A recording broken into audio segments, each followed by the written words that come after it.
with the National Cathedral and the circumstances around it for the failure of a Christian-dominated country like Ghana to put up a cathedral for the glory of God, led by the president, which is an executive elected president of the Republic of Ghana. It's a day of national shame.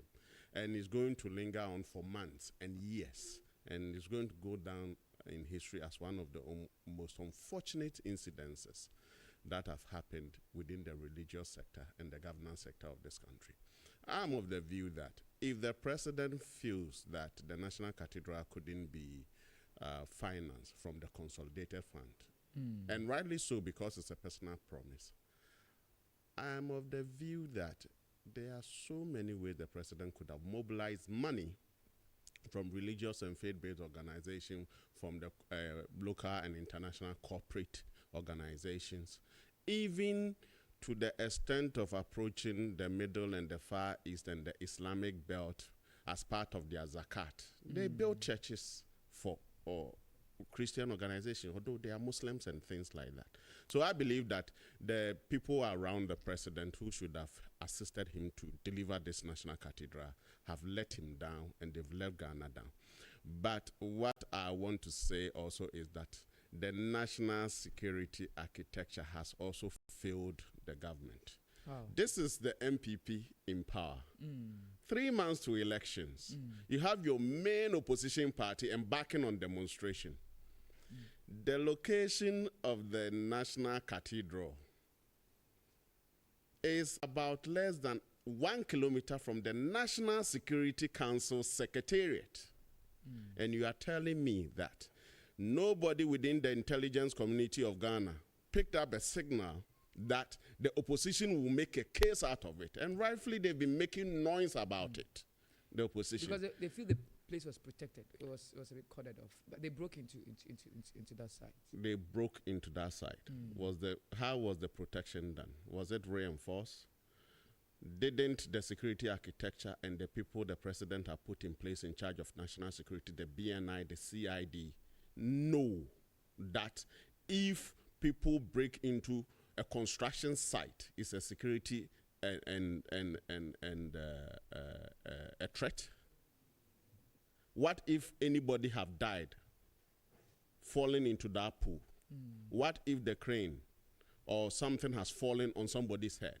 It's a construction site. All the people who went there were without helmets.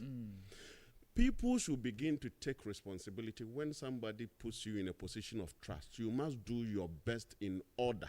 Because the danger is we didn't even know the depth and whether there were metals or exposed metals. We don't even know if they are foreign chemicals that are life-threatening in this pit. And people were demonstrating and swimming in this.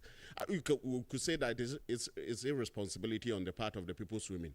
But did our security architecture put enough men on ground to ward people off from going into that construction site, which should have been off-limit to them anyways? And in any case, yes, a penny pejadu sikuku oswa in an Canadage. O katana dajasu.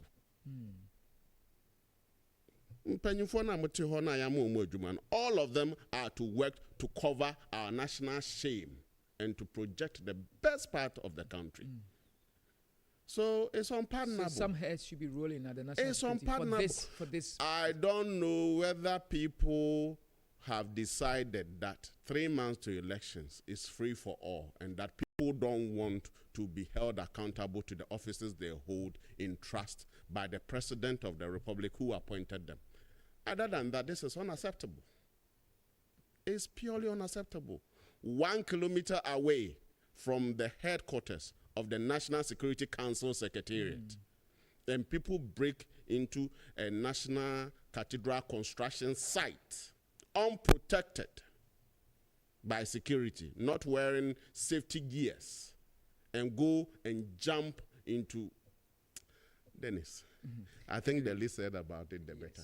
Absolutely. I get where you're coming from. And it's a shame and an embarrassing situation, obviously, for our country. And those who should be held responsible, of course, are the security agencies. Anyway, let's move the conversation ahead. Let's talk some energy situation now, because the Public Utilities Regulatory